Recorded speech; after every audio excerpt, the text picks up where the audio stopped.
Hi everyone, welcome back to Design Code. My name is Sorasit. In today's video, we're going to design and prototype this beautiful design from scratch for iOS. We're going to design in Figma to improve your design skill, and we're going to talk about UX research, design flow, UI pattern, and I will show you some great plugin to make your work easier. Then we're going to bring our design to life with prototype. So let's do it. Understanding user needs and behaviors is paramount. That's where UX research comes in. Mobbin, a collection of real app designs, can enhance your design process. It allows designers to explore, analyze, and draw inspiration from these designs, with a focus on UX research, user flows, and design elements. UX research is the starting point for designing with users in mind. It focuses on learning about users' needs, problems, and actions to create designs that really work for them. Mobbin helps designers by offering a wide selection of app designs. This allows them to see how others have tackled similar challenges and use that knowledge in their own work. A design flow is the process designers follow to make a product. First, they learn about the users and what they need. Then, they sketch out or plan how the product will look and work. These plans turn into prototypes, which are early models of the final product. These prototypes are tested with users to identify any issues or improvements. Based on user feedback, the design is refined until it's finalized, and then the final product is created. Big thanks to Mobbin for sponsoring this video. Their support lets us offer this content for free. Mobbin is a great tool for designers, with a vast collection of real UI/UX designs from different apps and websites. It also shows complete user flows through videos or prototypes, helping you understand every step a user takes in an app. Visit Mobbin's website and sign up for an account. You can choose from free or premium subscriptions based on what you need. Plus, I'm excited to share a special offer with you. Get 20% off your first billing cycle of the Pro plan. Just click the link in the description below to claim your discount. Before we start, you will need my Figma file, Apple design resources, and the plugins will be presented during the course. Open my file and add a page. Press F or click on the frame tool in the top toolbar. We're going to start by creating the presentation frame. I'm going to name the layer. Fill the presentation frame with a light color to achieve better contrast with the dark mode UI. Then, we're going to create the first screen frame. I will choose the iPhone 14 and 15 Pro frame. And we're going to fill it with a dark color. Then, round the corner. I'm going to add some shadows under my frame. We're going to add the home indicator from Apple Design Resources. The home indicator is a gesture-based navigation without a physical home button. It's a thin line at the screen's bottom, allowing users to swipe in various directions for actions like returning home, switching apps, or accessing the app switcher. Now, let's add the status bar. If you can't add the library to your Figma file, you have to go directly to their file. Simply copy and paste it into your file. The status bar is a narrow area at the top of a device's screen that displays system information and notifications. It typically shows the time, battery life, signal strength, and Wi-Fi status. Now, we're going to create the categories for our food delivery. Let's go back and look at our inspiration. The layout is in a circular form, but to do something different, we're going to make it square. Use the rectangle tool to create a square of 80 by 80. Then round the corners to 10 and fill it with black color, reducing the opacity to 50%. Also, we're going to use the blend mode overlay.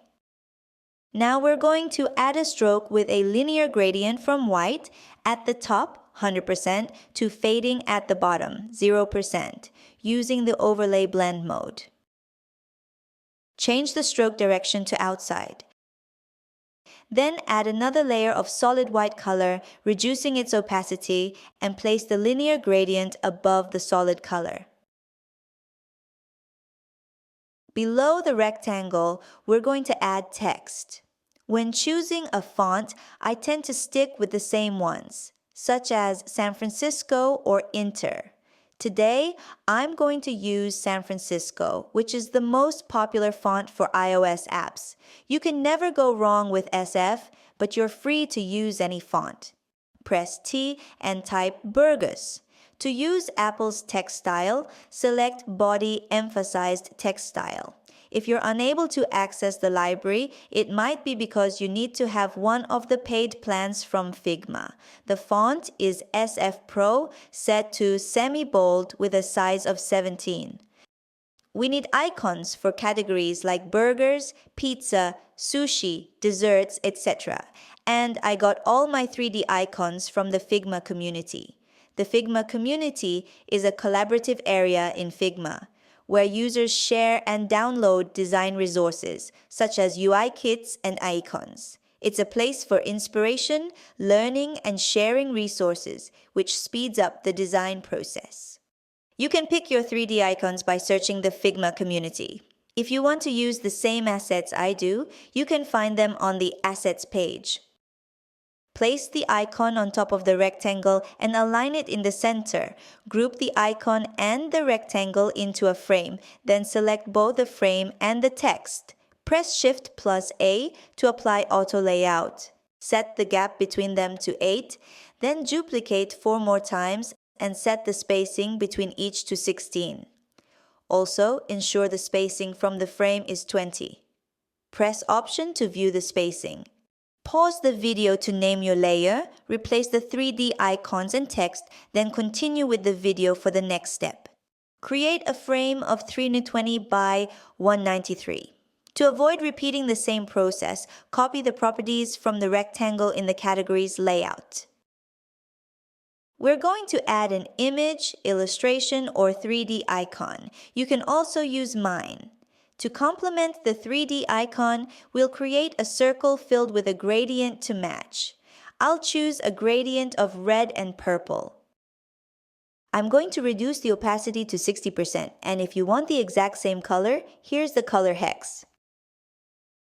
Then we're going to add layer blur to 100. Next, let's insert text into the card. Type 30% off using the Title 1 emphasized style, which is the SF Pro Bold at a size of 28. Then, add a short description using the subheading regular style and adjust the text color opacity to 60%. This time, use auto height and adjust it so that the text spans 2 lines instead of 3. Select both texts, add auto layout, set the gap between items to 8, and adjust the spacing from the frame to 30 from the top and 20 from the left. We're going to create the button. Type order now using the subheadline regular style. You can also add an icon such as a chevron. Apply auto layout for the text and set the horizontal padding to 30 and vertical padding to 12. We're going to fill the layout with a linear gradient, setting the direction to vertical. Use black for the top color at 0% and purple for the bottom color.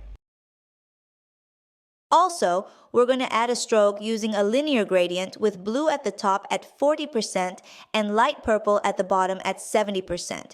Then, we're going to round the corners to 10.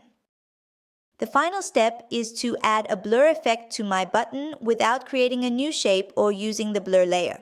Simply add a blue inner shadow, set the Y value to 10 and the blur value to 30. You can see that the button is transparent. Well, we'll add a glass effect to fix it. Add background blur to 10. I think my button is a little too big for my card. I'm going to decrease the height to 36 instead.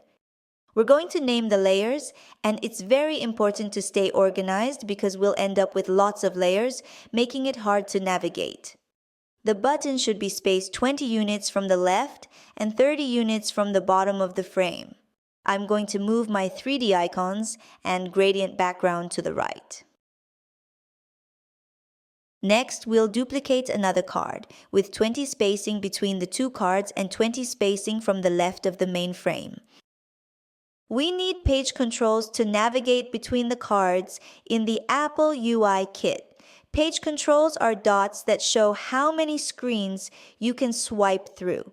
Each dot matches a screen, and the dot for the screen you're on is highlighted. This helps users know where they are and how to switch.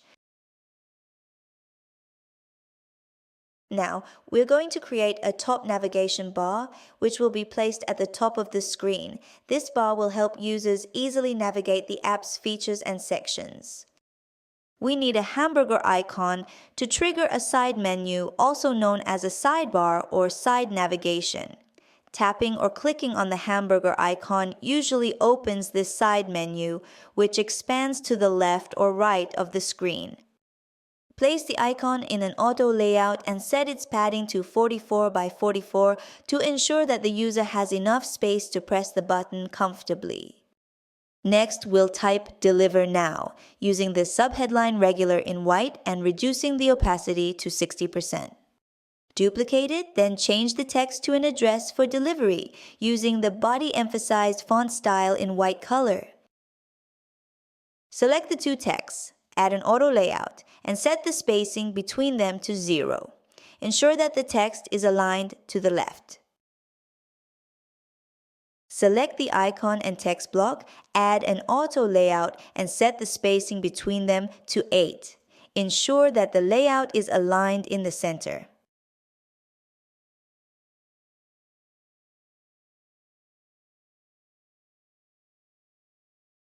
We need two icons for the delivery or takeout option. Place each icon inside a container measuring 36 by 36.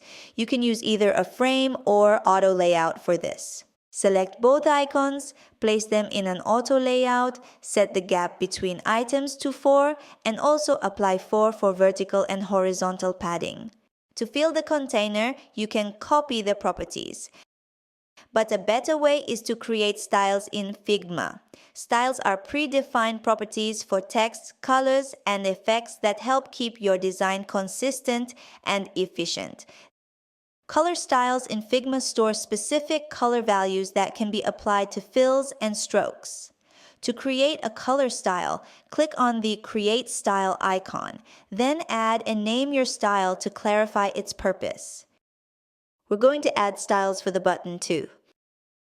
Now we're going to fill the delivery button with the button style and add stroke using the button outline too. The button is missing something. I forgot to add the effects. We'll also create a style for the effects and then apply it to the delivery button. Here's a simple design tip for the corner radius. The outer corner have a radius of 10 and always be larger than the inner one. To calculate the radius for the inner corner, subtract the padding, which is 4, from the outer corner's radius. So, 10 minus 4 equals 6. Therefore, the inner corner should have a radius of 6. For buttons that are not selected, we'll reduce the color opacity to 60%. Name the layer then. We're going to select the left container and the segmented control container together. Add auto layout, change the width to 393. We're going to set 20 on the horizontal padding and auto for the gap between items. Then place it below the status bar. Now, let's create the search bar. You will need the magnifying glass and QR code icons. Then type your order using the callout regular style. Group the magnifying glass and the text inside a container using auto layout. Set the spacing between them to 8. Then, press on L, we're going to create a separator. Create a line of 36, then place it in vertical. Fill it with the color white using overlay. Now, we're going to place the QR code inside a container of 44 by 44.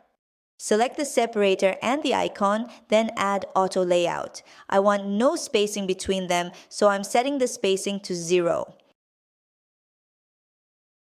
Next, we're going to select everything and change the width size to 353. Then, we're going to set the horizontal padding to 20. For the gap between items set to Auto, it automatically adjusts the spacing based on item sizes and available space. Now let's apply fill using the container style and add stroke using the container's outline. Let's round the corner to 10 and change the stroke direction to outside. Do you notice anything annoying? There's too much padding. Where is my QR scan? I don't need as much padding, so I'm going to remove it and put 0 at the right padding. We need a header for this section. Type categories using the body emphasize style. Then, duplicate and change the text to See All using the Caption 1 style. Reduce the opacity of the text color to 60%. Make sure to set the text in auto width. Group the two text in a container using auto layout, change the width to 353 and choose auto for the gap between them. Make sure to align center. I'm going to name the layers and group the header and the categories section together. Set the spacing to 16. Copy the header and paste it below the page control. We're going to create new cards. Change the text to something like fastest near you. Now let's create a frame with dimensions of 353 by 180. Fill it with an image from one of the plugins mentioned earlier, such as Unsplash, Freepik, or Lummi. And then round the corner to 10. We're going to add stroke using the container outline style. We're going to create another frame to create a gradient effect, which will enhance the contrast when adding text. We're going to use the color black, apply it vertically, and set it to 0% opacity at the top and 100% opacity at the bottom. Write the name of the restaurant using the Title To style. Then, write the food category of the restaurant using the Body Regular style. I have to admit that the image has nothing to do with the Japanese restaurant, so I'm going to change it. I'll expand the frame to include more details. We'll add delivery fees and times using the subheadline regular style. Then, we're going to create a separator and place it between the delivery fee and time. Add them in a container using auto layout with a spacing of 8. Select everything, then add it to another auto layout with a spacing of 4. Position the new container so there is a spacing of 16 from both the left and bottom edges of the main frame. Now we're going to add rating inside a container using the same styles. I'm going to put the video on fast mode because it's the same process. You may pause and restart when finished. Place the card under the title and group them in a container with a spacing of 16. Remove the button See All because we don't need it anymore since it's going to be a scrolling. Then, duplicate more cards and replace the image and text. At the moment, our design is simpler and cleaner, which is great too, but if you want a little more wow without spending too much time on your background, use a wallpaper. Otherwise, there are also plugins that help you create gradients. To get the same result as me, use the wallpaper in my asset and put it behind all the layers. Now to hide the wallpaper, we're going to put effect glass in front of the wallpaper using another frame. Fill with the color black, reduce the opacity, and add the background blur. Move the search field up to the navigation bar with a spacing of 8. Then move the frame up to the middle of the search field. Then add background blur. There's a really useful plugin for shadows. The Beautiful Shadow plugin simplifies the creation of shadows, making designs more visually appealing. It creates beautiful, smooth shadows with its unique functionality of dragging a light source over elements to project natural-looking shadows. You can add the style and apply it to other elements. Let's jump to the second screen. We're going to duplicate the frame and delete everything except the status bar, home indicator, navigation, wallpaper, and glass background. Now we're going to replace the icons in the navigation bar. We need the chevron to go back, a heart for favorite, and the more option. Make sure the icon is in a 44 by 44 container. Add the same color styles for each icon.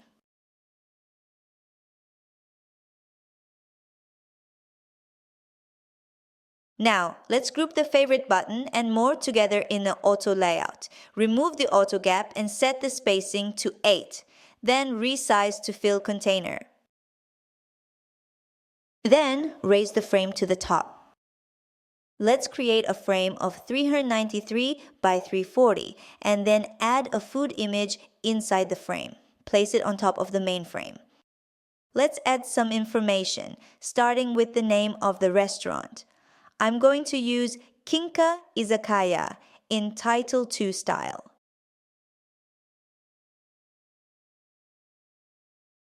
Then I'll duplicate the text, switch to subheadline style, and make sure to set the text in auto width and change the text to a random address.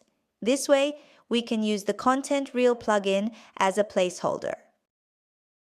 We need a chevron on the right to allow users to click and see all the information about the restaurant, such as the complete address, opening times, etc. Select the address and the chevron icon. Group them together in an auto layout with a spacing of 8. Then group this new address container with the name of the restaurant in another auto layout, also with a spacing of 8.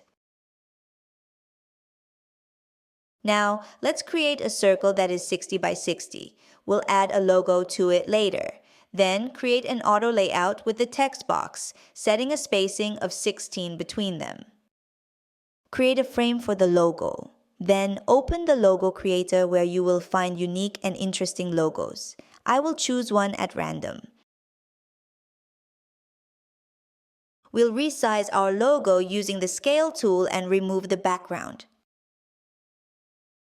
Next, select the frame, round the corner to 60, delete the circle, fill with the same color styles. Then add background blur and change the icon color too. My address is too long, so I'll remove some part of it. Anyway, there's the chevron button for more information. Now let's add some information about delivery fee, delivery time, and also rating and review. Type delivery fee using the footnote style. Then duplicate it and change the text to a random amount using the subheadline style. And place the two text in auto layout with a spacing of 4. Oh, I realized that my first text didn't change to the footnote style. Let me redo it.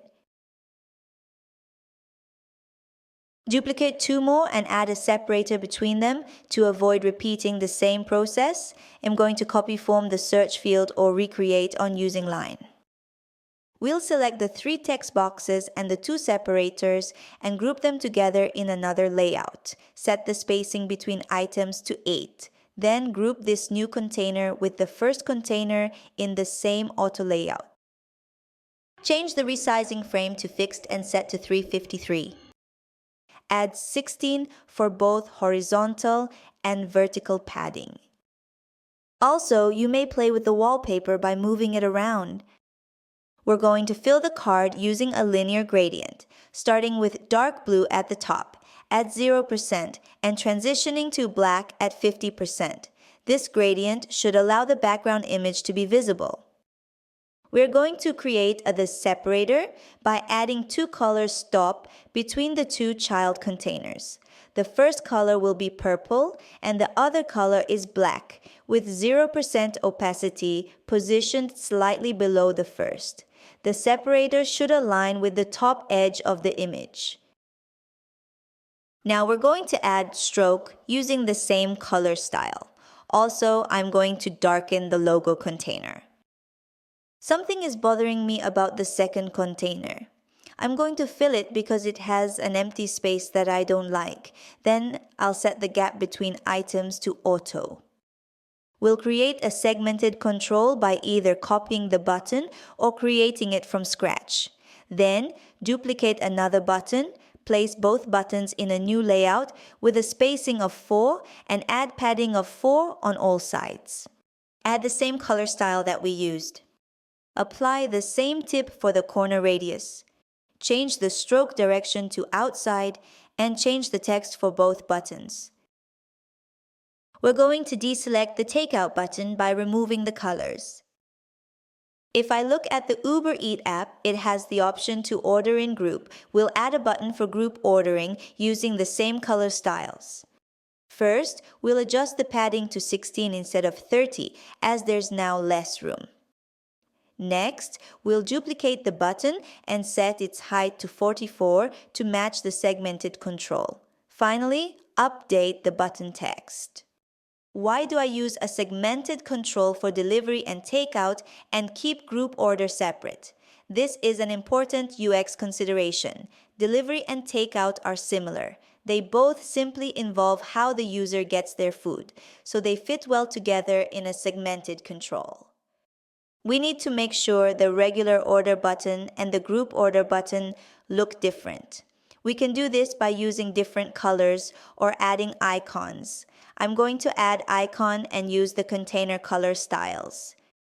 Group orders, however, include more complex features like inviting friends, splitting the bill, or choosing different delivery spots.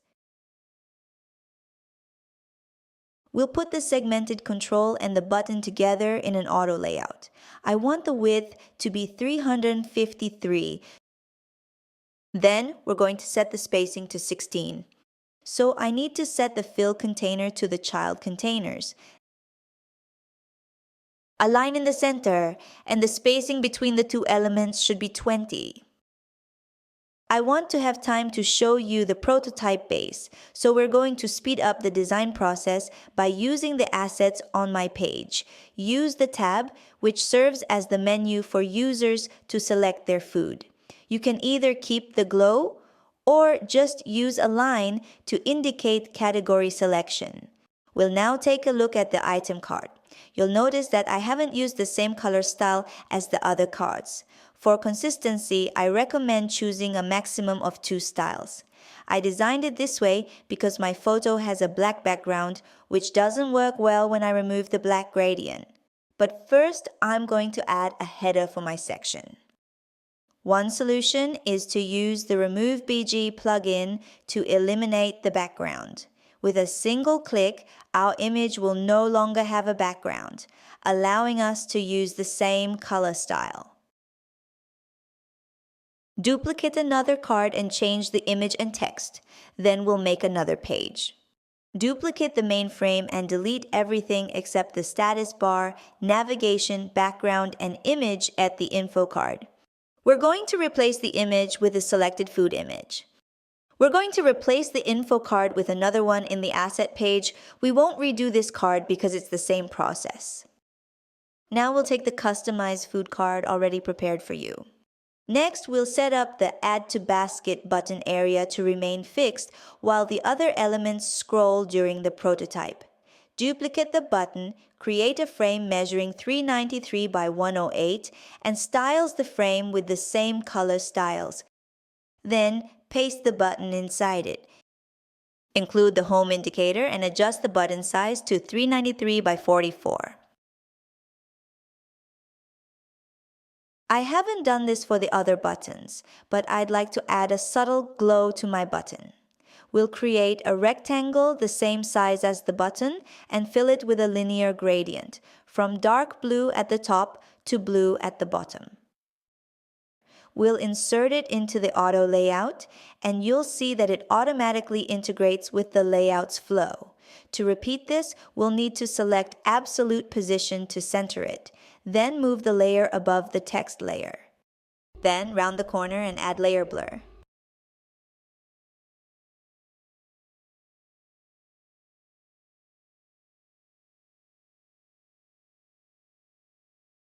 So we're missing the tab bar, which you'll find in the asset page.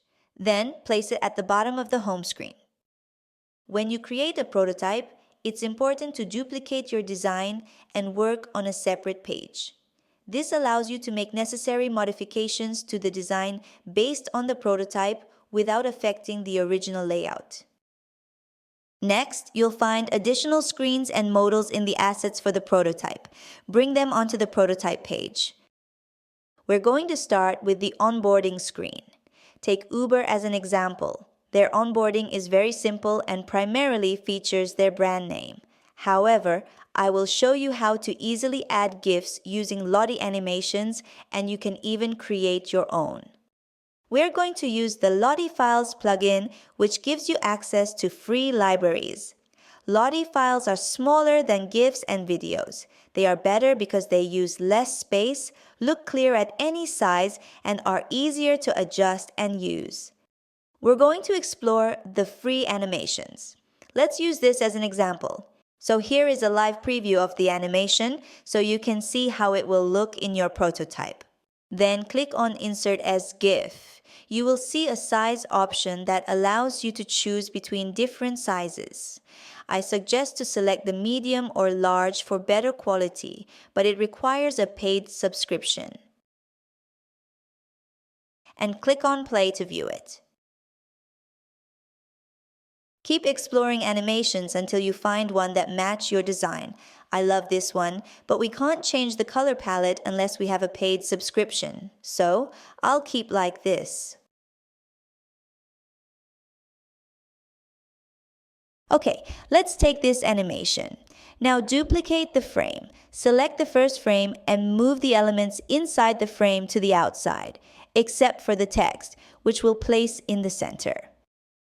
Then, we're going to duplicate this frame and remove the animation inside and also the button and move the text outside the frame. Let's try a simple interaction. Select the first frame to be the flow starting point. Let's create the first interaction by adding a connection to frame 2. Set the interaction details to after delay and choose Smart Animate for the type of animation. Then, choose Ease in and out. Using after delay with Smart Animate in Figma automatically transitions between frames smoothly after a set delay. Repeat the same process for the frame 2 to 3. You can choose the color of your background. Earlier I hadn't chosen one and my background was a very bright purple. Also, you can also choose the device.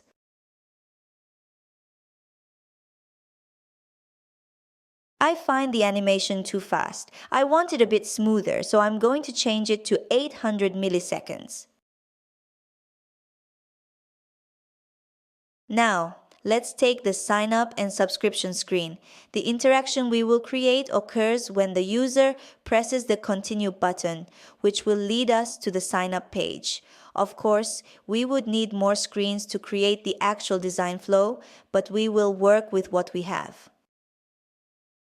The animation is simple, just like in a real app. We can always add a bit more animation, such as with icons. Let's take the Apple logo as an example. I will show you 2 ways to create an animation. The first by creating your own Lottie. Duplicate 2 more, we will set the first logo to rotate to 50 and the third to rotate to -50. Then we'll add an interaction after layer and Smart Animate with a 1 millisecond delay. After that, open the Lottie plugin, go to the Export to Lottie section, choose Select Prototype Flow, and select Flow 2. You can view your animation and then click Insert as GIF. Feel free to continue experimenting. This is just a simple example. Next, scale it down and replace the logo on the sign-up screen and preview it. I'm not sure about this animation. I will redo it with only 2 frames. Let's see how it looks.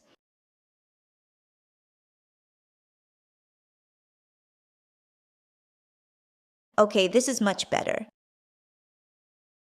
The other method is using interactive components. We will create a set of components with 3 frames to make it bounce. The first frame will stay as it is, the second frame will move up and out of view, and the third will come back down. Or we could just create 2 frames.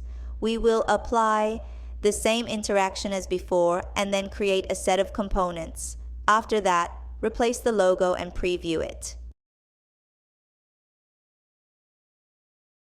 We'll move on to the next step. We need the home screen and now we're going to create scrolling. First, we'll create an interaction from the button to the home screen. This time, for the type of animation, we'll choose Move In from the right.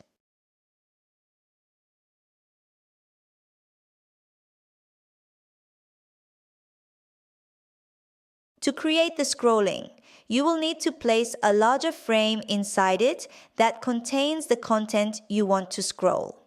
Go to Overflow Behavior and choose Vertical Scrolling. This setting makes the content within the frame scrollable in this direction.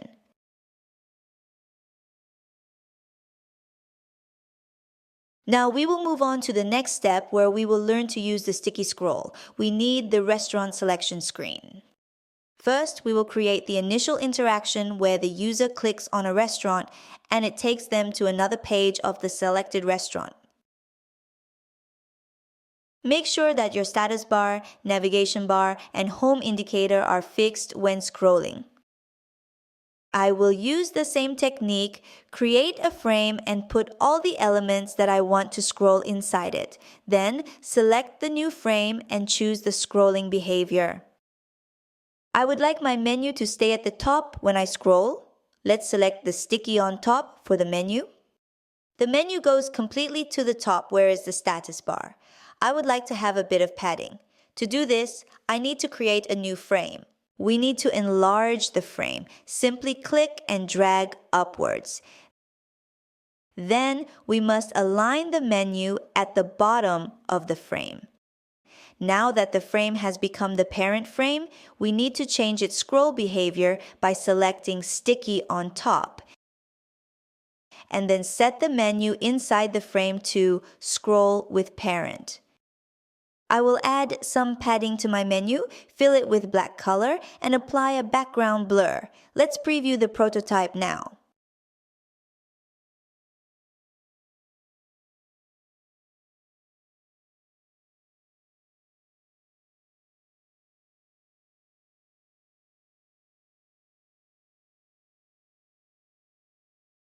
You now need the menu selection screen and the checkout screen. We will create a connection from the chosen meal to the meal selection screen. For the stepper, the buttons, and the checkbox, it will be the same principle of creating an interactive component by creating a set of components. So for the stepper, if the user clicks to add an item, the number increases and the plus button should be selected. We're going to add a link using an on-click event and instant, and so forth.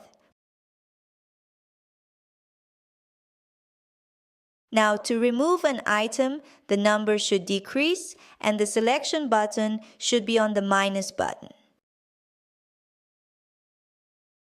For the last component, I forgot to remove the selecting button and the number 1. Because if the user clicks on minus, it's clear that they no longer have any choices left.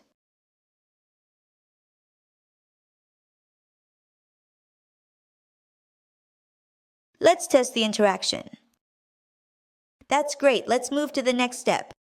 Now we're going to create the overlay, which is used to display additional content, such as side menu, menus, modal, or other components on top of the current screen without navigating away from it.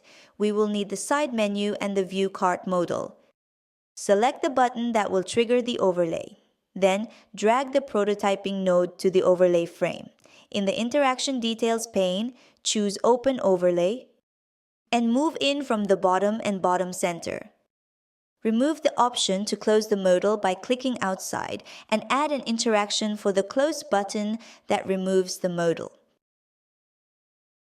We're also going to create an overlay for the side menu, but this time we'll position it at the top left and have it slide in from the right.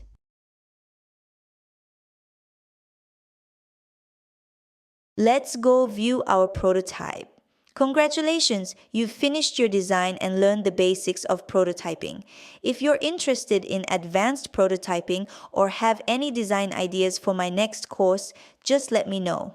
Thank you for watching. If you liked the video, don't forget to like and subscribe. See you next time.